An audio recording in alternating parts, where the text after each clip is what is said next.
Quiero, hermano, continuar la serie de la semana que comenzamos, ¿verdad?, hace un tiempo atrás. De hecho, estamos en la parte 11 de la serie Haciendo Discípulos. La semana pasada hablamos bajo el tema Un llamado a la unidad. Y hablamos específicamente de que todo cristiano ha sido llamado para trabajar en unidad. Y quiero que usted me oiga porque a lo mejor usted no es cristiano. Eso está bien, escúcheme. Porque estos principios que vamos a compartir hoy son principios que aplican a cristianos y a no cristianos. Son principios que aplican al matrimonio y a la familia. Son principios que aplican a aquellos que tienen negocios o empresas. Así que yo le pido que usted escuche claramente los principios bíblicos que la Biblia nos enseña. Quiero hablarle hoy bajo el tema manteniendo la unidad del Espíritu. Una cosa es tener un llamado, una cosa es comenzar a andar en unidad y otra cosa muy distinta es mantener la unidad. Observe los matrimonios, se casan, están bien contentos, están bien felices, están unidos, pero con el tiempo algo sucede que comienza a haber una ruptura de esa unión que en una ocasión había. Y vamos a ver qué factores a veces contribuyen a que haya una ruptura de la unión que Dios nos llama a vivir. Henry Ford, uno de los hombres más prominentes en América que inició el asunto de crear carros, dijo estas palabras: reunirse juntos es un comienzo, permanecer juntos es progreso y trabajar juntos es lograr el éxito. ¿Se da cuenta? Una cosa es estar juntos, eso es un buen comienzo. Otra cosa es permanecer juntos, eso es progreso. Pero lo que garantiza el éxito a un equipo, a una iglesia, a un matrimonio, a un negocio, es que la gente logren permanecer en unidad. Eso es lo que realmente produce el éxito en nuestras vidas. Todo lo que quiere o lo que produce éxito tiene que tener unidad dentro en ese núcleo. Para que un matrimonio, una empresa, un equipo de baloncesto, una iglesia tenga éxito, necesita vivir en unidad. De hecho, ¿sabe? Cuando yo pienso en esto me doy cuenta de algo muy importante. Y es que es más importante tener unidad que tener muchos dones o talentos juntos. Usted puede tener el mejor equipo, el equipo más talentoso de deporte, pero si ellos no están unidos hacia una misma meta y si no trabajan hacia un mismo propósito, no van a lograr el éxito. ¿Por qué? Porque la unidad es más importante que tener los mejores talentos juntos. Ahora, imagínate qué hermoso sería tener los talentos juntos y la unidad. Eso trae un cambio increíble en todas las cosas que ejecutamos nosotros en la vida. Ahora quiero que usted vea desde el aspecto bíblico lo que la Biblia nos enseña con respecto a trabajar en unidad. El apóstol Pablo, creo que después de Jesucristo, fue el que más tocó el tema de la unidad. Y él dijo en su carta a los Filipenses, en el capítulo 1, versículo 27, dice: pase lo que pase, compórtense de una manera digna del evangelio de Cristo. De este modo, ya sea que vaya a verlos o que estando ausentes solo tengan noticia de ustedes, sabré que siguen firmes en un mismo propósito, o sea, en un mismo espíritu, luchando unánimes por la fe del evangelio. Pablo entiende que lo que va a cambiar la vida de muchísimas personas y va a ser la iglesia de Jesucristo efectiva sobre la faz de la tierra es que nosotros estemos firmes en un mismo propósito y que estemos luchando unánimes por la fe del evangelio. Porque cuando hacemos eso, hermanos, la palabra nos garantiza que va a haber progreso, va a haber éxito en las cosas que nosotros hacemos. Ahora, ¿por qué será que es tan importante que trabajemos en unidad? Quiero tocar algunas cosas que dije la semana pasada porque creo que es el fundamento para nosotros entender de manera clara el propósito por el cual Jesús habla específicamente con respecto a la unidad. De hecho, ¿sabe usted? Las palabras que voy a compartir con ustedes son es la última oración que Jesucristo hace. Es la última oración que Jesús hace sobre los apóstoles, sus seguidores, los discípulos. En Juan capítulo 17, versículo 20 al 21, Jesús orando le dijo al Padre: mas no ruego solamente por esto, sino también por los que han de creer en mí por la palabra de ellos, o sea, por ti y por mí. Jesús está orando por ti. Tú y yo hemos creído por la palabra de los apóstoles y la santa palabra de Dios que está documentada, que ellos dejaron escrita para nosotros. Y Jesús está orando y dice: yo ruego no solamente por estos, sino por los que han de creer en mí por la palabra de ellos. Ahora escuche por qué Jesús oró: para que sean uno como tú, oh Padre, en mí y yo en ti, que también ellos sean uno en nosotros. Y aquí está la razón por la cual Jesús clama y ora y enfatiza la importancia de la unidad. Dice: para que el mundo crea que tú me enviaste.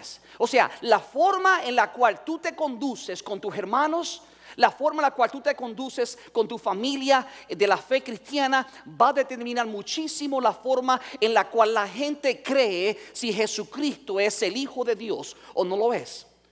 Y por eso, hermano, no podemos tolerar ningún tipo de división, hermano, porque es contrario al espíritu de amor por lo cual Jesús dio su vida por nosotros. Jesús no vino a morir por una raza, por una tribu, por una nación. De hecho, en el libro de Revelación nos dice que en el día postrero habrá gente de toda lengua, de toda tribu, de toda nación.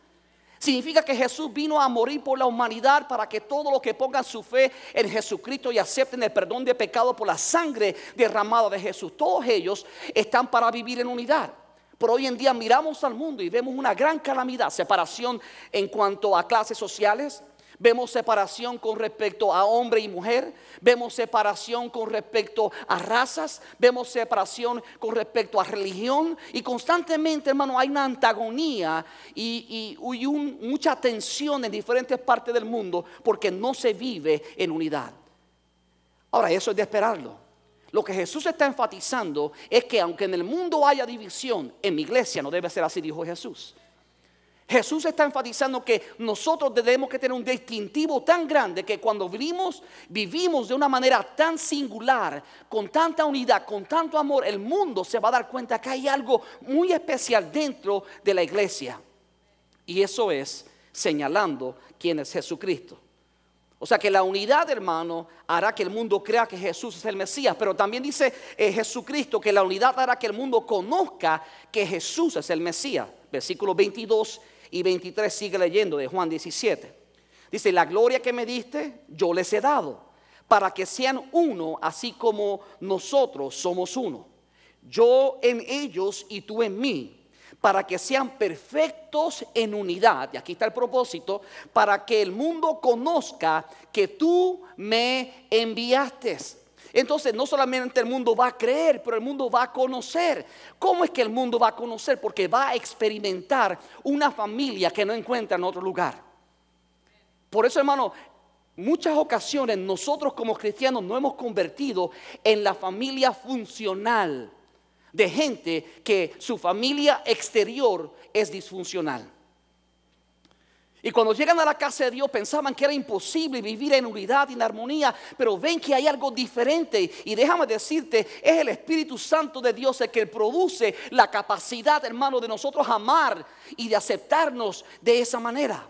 Tenemos, hermano, que vivir de esa manera y eso va a cambiar todo. Y por eso, hermano, nos sentimos amados. Usted no sabe cuántas ocasiones mi esposa y yo hemos tenido que atender gente en nuestra oficina que sus familias están pasando por tanta división, por tantas pleitos, con tantas divisiones y dolor y heridas. Y cuando llegan a la casa de Dios encuentran un refrigerio, es como un oasis para ellos saber que hay gente que les tienden sus brazos y pueden amarle sin importar su pasado, sin importarle su experiencia, sin importar dónde ha estado, qué ha hecho. Oh, eso solamente lo puede hacer un Dios vivo, misericordioso, un Dios de amor, aleluya. Gloria sea el nombre del Señor. Por lo tanto, queda establecido que es importante estar unidos. Ahora, ya que sabemos que es importante estar unidos, la pregunta que tenemos que hacernos es cómo alcanzamos y mantenemos la unidad. ¿Qué es lo que tenemos que hacer nosotros? Pablo contesta esta pregunta en Efesios capítulo 4, versículos del 1 al 3. Pablo dice: les ruego que vivan de una manera digna del llamamiento que han recibido, siempre humildes y amables, pacientes, tolerantes unos con otros en amor. Y después Pablo añade algo sumamente importante. Él dice, esfuércense por mantener la unidad del Espíritu. De hecho, la Reina Valera dice, estén solícitos en guardar la unidad del Espíritu. Cuando dice esfuércense, déjenme decirle por qué. Porque no es natural. Please listen to me. We all have a selfish attitude, a selfish nature. Nosotros tenemos una naturaleza, hermano, egoísta. Y lamentablemente siempre queremos salirnos con la nuestra. Si no es cierto, como le comenté hace 2 semanas, cuando usted se saca una foto, ¿quién es el primero que usted busca? Siempre piensa en usted. A ver si quedó bien peinado como el pastor. Ahora, por favor, entienda, dice, esfuércense por mantener la unidad del Espíritu. Primero, observe que dice la unidad del Espíritu. No es una unidad manufacturada por el hombre. De hecho, la Biblia dice en Gálatas capítulo 5 que existe una lucha entre la carne y el Espíritu. Y a veces, hermano, dice que se oponen entre sí y a veces no hacemos lo que queremos hacer. Pero dice que aquellos que son guiados por el Espíritu, entonces pueden satisfacer, ¿sabe qué? A Dios, producir el fruto del Espíritu y no satisfacer los deseos de la carne. Entonces, cuando hablamos de unidad, hablamos de la unidad del Espíritu. Cuando la única manera que tú y yo podemos vivir en unidad como hijos de Dios es cuando sometemos nuestra carne a la guianza del Espíritu Santo. La única manera que podemos hacer morir lo terrenal en nosotros, la naturaleza egoísta que en muchas ocasiones quiere levantarse, es cuando sometemos nuestro ego, nuestro yo, a la guianza del Espíritu Santo. Y gloria a Dios, porque la palabra dice que es Dios, su Espíritu, el que produce en nosotros el querer como el hacer por su buena voluntad. Isn't God awesome? He's going to produce to you the desire to live that way. And then He's going to give you the power to make it a reality. Él va a producir en ti el deseo de vivir de esa manera y luego te va a dar el poder para hacer una realidad. Por eso es que nunca podemos gloriarnos de nada, porque Dios es el que merece toda gloria y honra, porque todo lo bueno que el Señor nos da, hermano, proviene de su Espíritu y se hace real, hermano. Y por eso que hay cambios en personas que no parecían poder cambiar. ¿Has visto a alguien que parece que no puede cambiar, que nunca, ese esposo mío, pastor, no lo cambia ni Dios? Te tengo buena noticia. Dice la palabra que Dios toma el corazón de los reyes y lo torna hacia donde Él quiere. Y si Dios hace eso con un rey, déjame decirte, lo puede hacer con tu esposito, con tu esposita o con tus hijos. Dáselo fuerte a Cristo, porque se merece la gloria y la honra.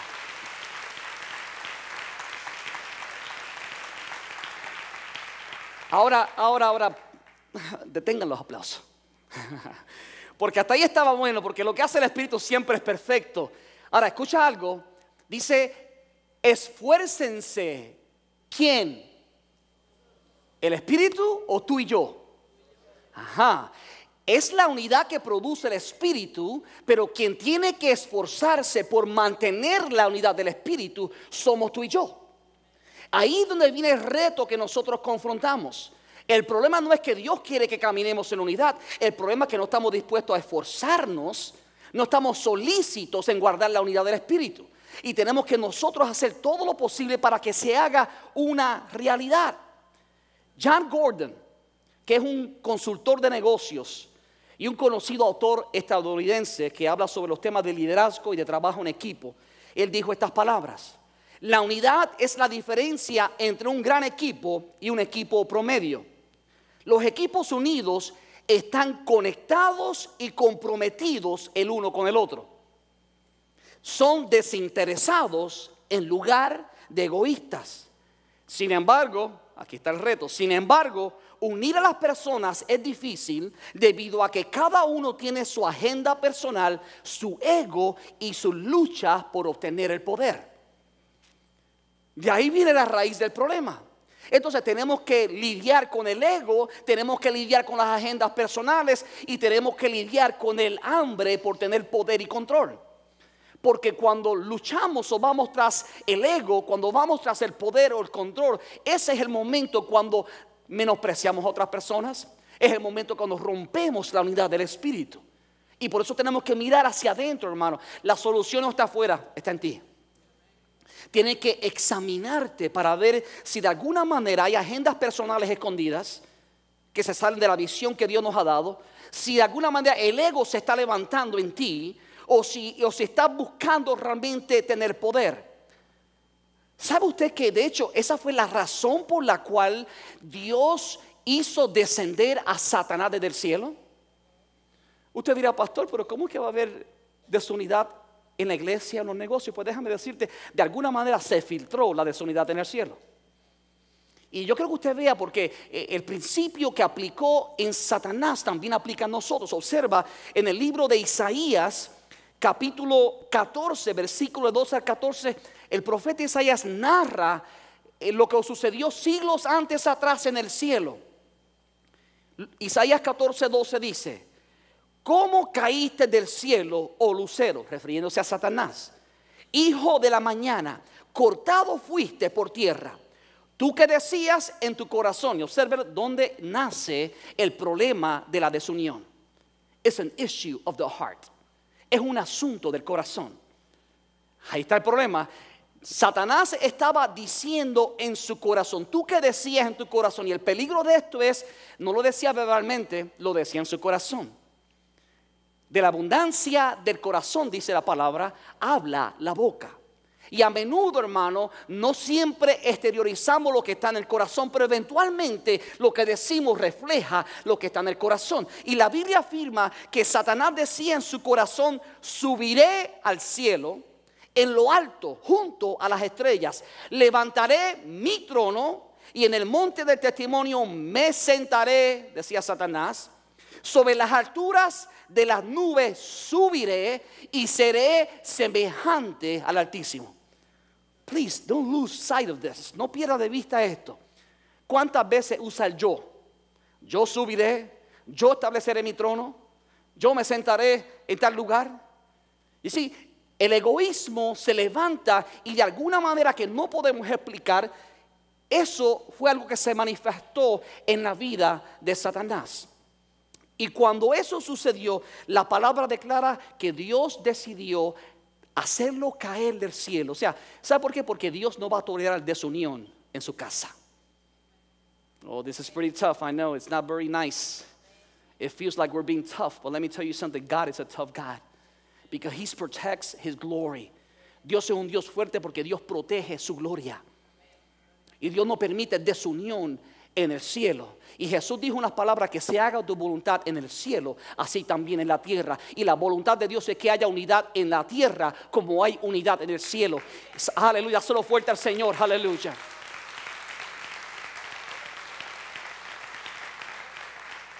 Pero a menudo, cuando no sometemos el yo al Espíritu, Dios tiene que intervenir para expulsar a aquellos que traen división.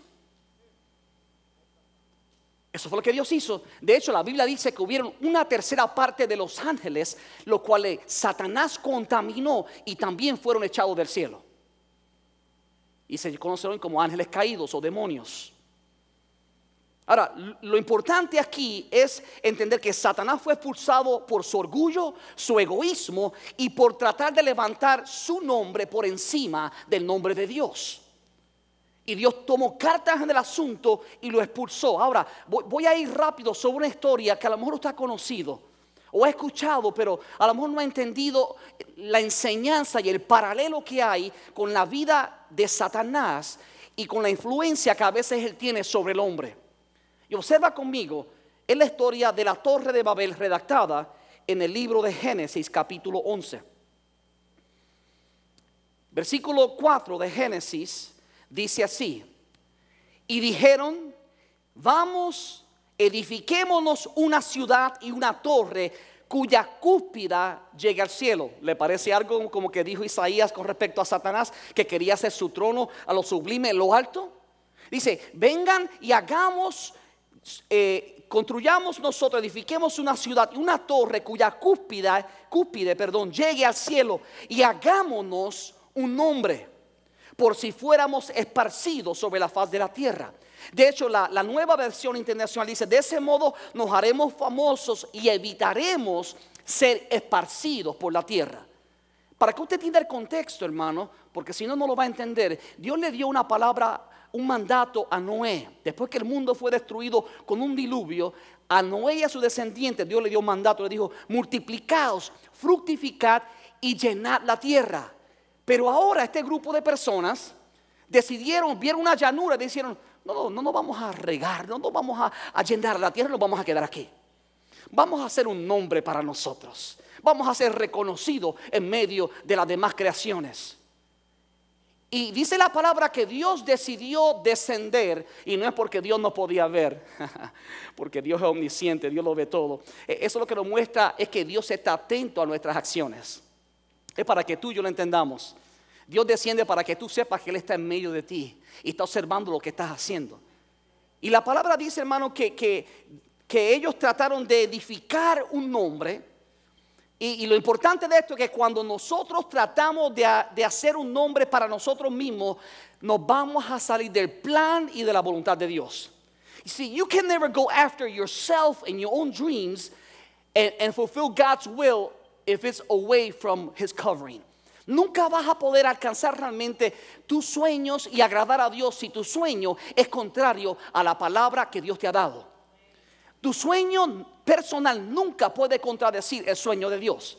Tus ambiciones personales nunca deben contradecir el sueño de Dios, porque cuando eso ocurre, lamentablemente te estás saliendo de la cobertura de Dios y te vas a salir de su voluntad. Y déjame decir, no existe nada más terrible que estar fuera de la voluntad de Dios. La Biblia dice: hay un camino al hombre que le parece perfecto, pero su fin es camino de muerte. Y la razón es que Dios nos ama y Dios no quiere, hermano, que nadie se pierda, sino que todos procedan al arrepentimiento. Entonces, cuando Dios ve que se mueve un ambiente de arrogancia, un ambiente, hermano, donde tratamos de levantar un nombre, Dios interviene. Y Dios desciende y toma cartas en el asunto. Ahora, a veces vemos esta historia como una historia negativa. Y de hecho el resultado es sencillo. Dios descendió. Y dice la palabra que confundió las lenguas. Y por lo tanto ya no estaban unidos porque no hablaban un mismo idioma. Ahora, yo quiero que ustedes vean lo próximo que nos enseña este pasaje bíblico.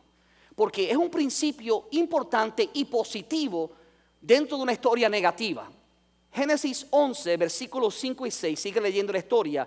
Dice: pero el Señor bajó para observar la ciudad y la torre que los hombres estaban construyendo. Y dijo el Señor: todos forman un solo pueblo y todos hablan un solo idioma.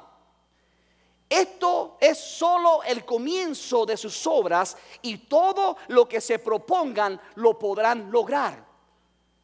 Por favor, eso no es negativo, eso es un principio importante. De hecho, ese es el principio que yo quiero que usted capte hoy.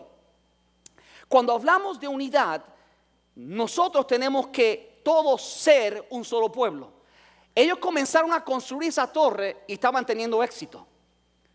¿Por qué? Porque todos formaban un solo pueblo. O sea, estaban todos enfocados en una misma misión. Nadie estaba buscando su propio beneficio. La misión de ellos era construir una torre que subiera hasta lo alto en el cielo.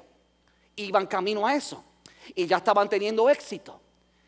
Y dice luego: y todos hablaban un solo idioma. Y después la palabra añade: esto es el comienzo de sus obras y todo lo que se propongan lo podrán lograr. Please listen to me.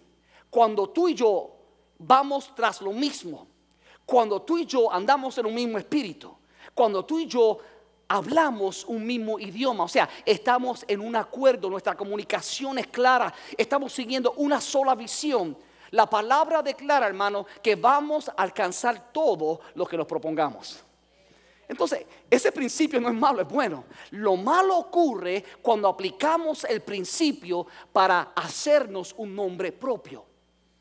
That was the problem with the Tower of Babel. Con la torre de Babel fue el problema.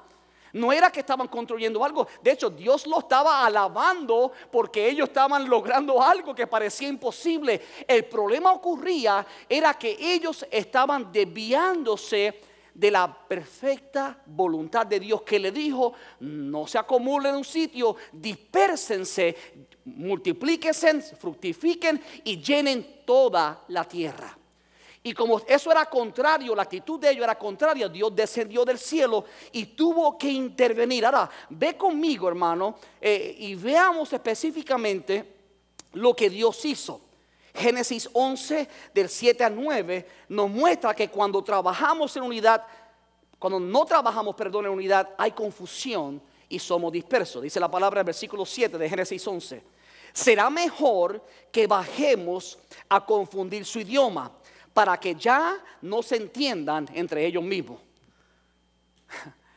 Satanás siempre imita lo que Dios hace. Por lo menos trata de imitar. No lo iguala, pero trata de imitar. ¿Y qué es lo que hace Satanás a menudo, hermano? Él trata de evitar que nosotros hablemos un mismo idioma. Y no estoy hablando del español, del inglés, del francés ni del chino. Estoy hablando de estar en un mismo acuerdo.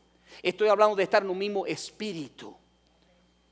Dice: será mejor que bajemos a confundir su idioma, para que ya no entiendan entre ellos mismos. De esta manera el Señor los dispersó de allí por toda la tierra, y por lo tanto dejaron de construir la ciudad. Por eso la ciudad se llamó Babel, porque fue allí donde el Señor confundió el idioma de toda la gente de la tierra, y de donde se los dispersó por todo el mundo. Ahora, ahí literalmente eran diferentes idiomas. Dios tomó un idioma y confundió sus lenguas y creó muchos idiomas.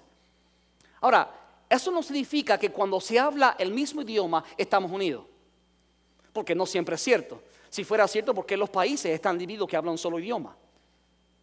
Porque tiene que haber una unidad de propósito, tiene que haber una unidad en la misión, tiene que haber algo que realmente los una de una manera directa y específica. Por eso voy a terminar con 4 principios. Y si usted tiene con qué anotar, por favor, tome el tiempo y anote estos 4 principios. Porque esto aplica para su negocio, aplica para su familia, aplica para su matrimonio, aplica para la iglesia, aplica para el ministerio. Aplica para que tú puedas manejar sabiamente los dones y los talentos que Dios te ha dado. La pregunta que vamos a responder ahora es: ¿cómo alcanzamos y mantenemos la unidad? El libro de Filipenses, que es el libro que más hermoso habla de la unidad, lo escribió el apóstol Pablo.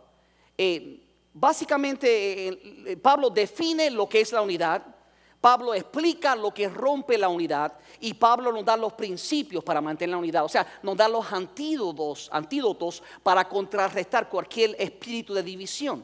Así que veamos qué es lo que Pablo hace. Observa conmigo lo primero que Pablo hace. Pablo define lo que es la unidad en Filipenses capítulo 2, versículo 1. Dice: por tanto, si tienen algún estímulo en su unión con Cristo, si algún consuelo en su amor, si algún compañerismo en el espíritu, algún efecto entrañable, llénenme de alegría teniendo un mismo parecer. O sea que unidad significa tener un mismo acuerdo. Y después dice: teniendo un mismo amor. O sea, amándonos, unidos en alma, unidos en pensamiento. Cuando dice unidos en alma, está hablando que tengamos los mismos sentimientos. Sentimientos de amor y no de odio. Sentimientos de unidad y no de división. Sentimientos de alegría y gozo y no sentimientos de tristeza. Y sentimientos de amor y no sentimientos de rechazo. La unidad tiene que ver, hermano, cuando nosotros cultivamos un mismo parecer, o sea, un mismo acuerdo, donde hay amor, donde estamos unidos en nuestra alma y también en un mismo pensamiento. Cuando habla de un mismo pensamiento, está hablando de tener un mismo propósito. Eso es vivir en unidad, y eso es importante para tu matrimonio, como es importante para tu negocio, y también es importante para la iglesia de Jesucristo. Ahora, dijimos al principio que tenemos que esforzarnos por mantener la unidad del Espíritu. Pablo está definiendo lo que es unidad. Ahora, ¿cómo mantenemos la unidad del Espíritu? ¿Qué cosas tenemos que hacer? déjame decirte, tienes que rehusar hacer dos cosas y luego tienes que hacer dos cosas, porque no es siempre lo que hacemos, es lo que dejamos de hacer o lo que no debemos hacer. Entonces Pablo nos da dos cosas que tenemos que rehusar y también nos da dos cosas que debemos hacer para poder mantener la unidad del Espíritu. Lo primero que Pablo dice es: rehúsa competir con otros. Si nosotros queremos mantener la unidad, no podemos ver a nuestro hermano, a nuestro compañero de trabajo como una persona que está en competencia con nosotros. En Filipenses 2:3 Pablo dice: no hagan nada por egoísmo o vanidad. En otras palabras está diciendo: no traten de impresionar, así lo traduce la Nueva Traducción Viviente, no traten de impresionar a nadie. Más bien, con humildad, consideren a los demás como superiores a ustedes mismos. Ahora, ¿qué es lo que Pablo está diciendo? Pablo está diciendo: rehúsa competir con otros. Cuando somos egoístas, estamos en competencia con otras personas. Estamos buscando nuestro propio interés. La competencia es buena entre equipos, pero no en el mismo equipo. Yo me gozo con las Olimpiadas. I love it cuando hay competencia y te entretiene. Pero la competencia entre equipos está bien, pero la competencia en el mismo equipo no. Eso es lo que trae daño. Eso es lo que trae destrucción. Dijo Jesús que un reino dividido contra sí mismo no puede permanecer. O sea, un equipo que está dividido entre sí mismo, un negocio que está dividido entre sí mismo, un matrimonio que está dividido entre sí mismo, un ministerio o una iglesia que está dividida entre sí mismo, no puede permanecer. Y lo que a veces trae, hermano, la ruptura de la unidad es que hay gente que están tratando de competir unos con otros. La competencia dentro del mismo equipo siempre engendra contiendas. They bring strife. Cuando hablamos de egoísmo, hermano, yo busqué la palabra en el original griego. ¿Y sabe lo que significa la palabra egoísmo en el original griego? Significa una persona que hace campaña de promoción para ser electo. Wow, what a definition. Cuando hablamos de egoísmo en el original griego, denota campaña política. Gente alabándose a sí mismo para que la gente los miren a ellos, voten por ellos, respalden a ellos. No tiene el concepto de apoyar, hermano, a un equipo, tiene el concepto de levantar a una persona. Eso es egoísmo. Ahora, habla de un deseo de ponerse uno mismo por delante de otro. De hecho, la definición significa un espíritu partidista que busca partes, que busca el yo. Y cuando habla dice: no hagan nada por egoísmo y por vanidad. Cuando habla de vanidad dice un orgullo vacío, o sea, un orgullo sin fundamento. Vanidad significa tratar de impresionar a otros sin tener con qué. Hay un dicho muy sabio en los proverbios que dice: no te alabe tu propia boca, sino la boca de otro. Y ya hace muchos años atrás que yo aprendí eso. Y sabe que usted va a ver rara la vez que usted me pueda escuchar a mí alabándome a mí mismo. Porque Dios me hizo entender ese principio importante. Mi meta no es buscar gloria para mí, es ser obediente a lo que Dios me llamó a hacer. Toda gloria pertenece al Rey de Reyes y Señor de Señores. Dios va a mostrar su gloria en la casa que busca traer gloria al nombre de Jesucristo. Aleluya. Y por eso tenemos que lidiar y rehusar competir con otros. Y eso significa lidiar con el egoísmo y con la vanagloria. Número 2, para poder vivir en unidad y permanecer en unidad, tenemos que rehusar compararnos con otros. Rehúsa compararte con otros. Filipenses 2:3 dice: no hagan nada por egoísmo o vanagloria, más bien con humildad consideren a los demás como superiores a ustedes mismos. En otras palabras, cuando usted considera con superiores con otra persona, hermano, tú le estás dando un valor supremo a esa persona comparado contigo. Ahora, el problema de muchos cristianos es que hacen lo contrario. Se comparan con otro y por lo tanto tienen dos reacciones. Una es: me siento inferior a él o a ella. Y la otra es: me siento superior a él o a ella. Por lo tanto termina menospreciando a la persona. Y por eso nunca es sabio compararnos con nadie. El único con el cual tenemos que compararnos es con el varón perfecto, que es Cristo. La palabra dice que tenemos que luchar para llegar a la estatura del varón perfecto. Así que la próxima vez que tú quieras compararte con alguien, no te compares con tu esposa, ni con tu esposo, ni con tu hermano, ni con tu abuelo, ni con tu tío, ni con tu primo, ni con tu abuela, ni con... I think you get it, okay. Y mucho menos te compares con tu hermano en la iglesia. No compares tu don con el don que tu hermano tiene. Porque Dios te creó único y te dio algo especial que es valoroso, que es importante. De hecho, el domingo que viene vamos a hablar sobre eso, de lo único que Dios te dio que es necesario para el cuerpo. Y que a lo mejor otro no lo tiene, pero no significa que lo que él tiene es más importante que lo que tú tienes. Y tampoco significa que lo que tú tienes es más importante que lo que él tiene. Significa que todos somos necesarios. Y ese es el concepto que Pablo da. Rehusemos compararnos los unos a los otros. A veces yo escucho gente que dice: soy un mejor predicador, soy un mejor consejero de Renovando Vidas, soy el mejor líder de la iglesia, soy el mejor cantante, por supuesto, soy el mejor que toco la guitarra. Ay, perdón, dije guitarra, instrumento, para que nadie se sienta aludido, ¿ok? Músicos, guitarristas, esto no tiene nada que ver con ustedes. Pero si te aplica, yo no sé, allá con el Señor.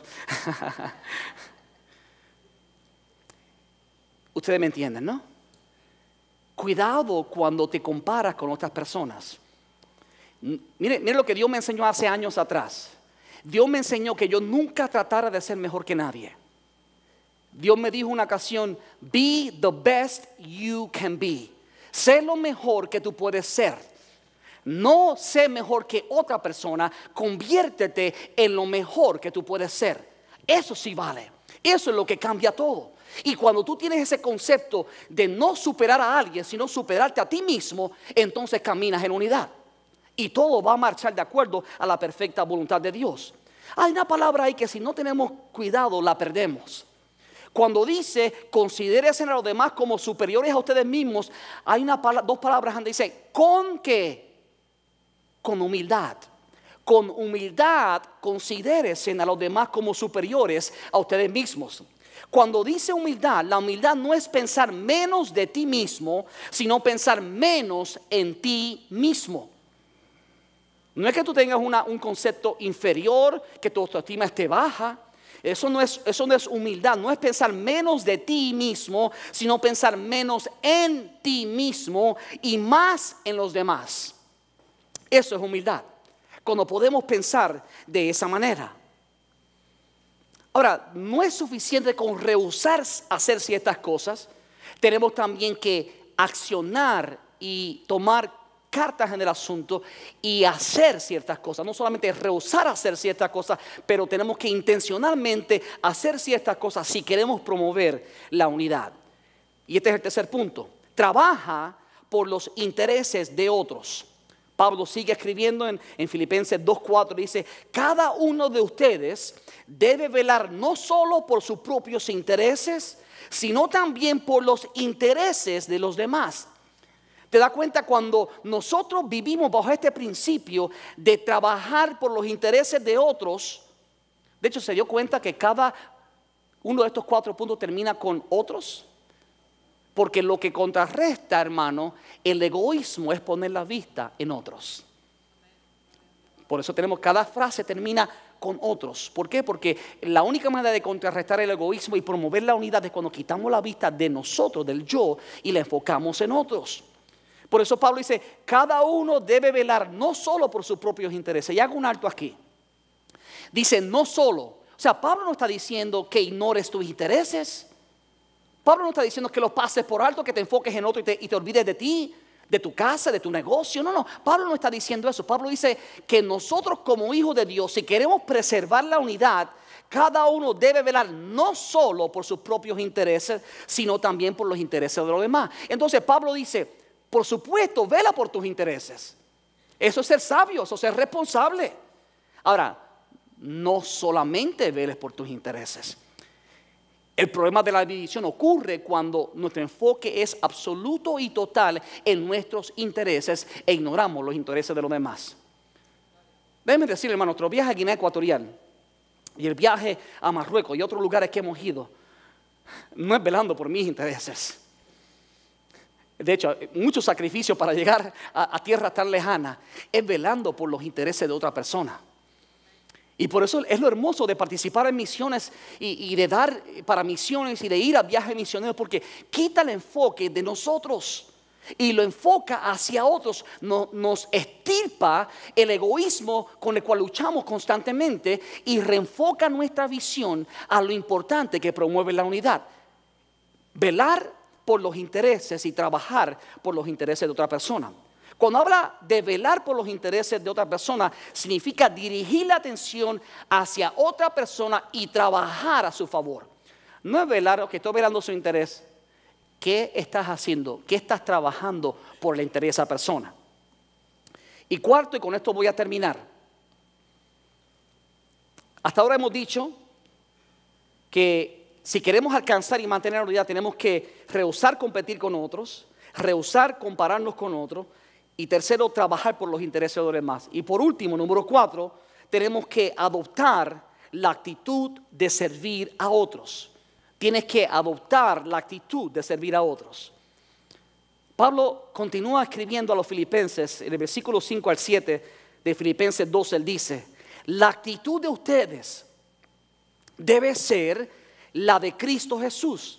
O sea, deben imitar la actitud de Jesús, quien siendo por naturaleza Dios, no consideró el ser igual a Dios como cosa a que aferrarse. Por el contrario, se rebajó voluntariamente y tomando la naturaleza de siervo y haciéndose semejantes a los seres humanos. ¿Ve la actitud de Cristo? Jesús no escatimó que era Dios. Jesús, dice la palabra, que Él se negó a sí mismo, tomó otra naturaleza de hombre. Y por eso la palabra dice que el nombre de Jesús es Emmanuel, que significa Dios con nosotros. Porque Él tomó una naturaleza, hermano, inferior a la que ya tenía. Porque era un Dios perfecto y supremo.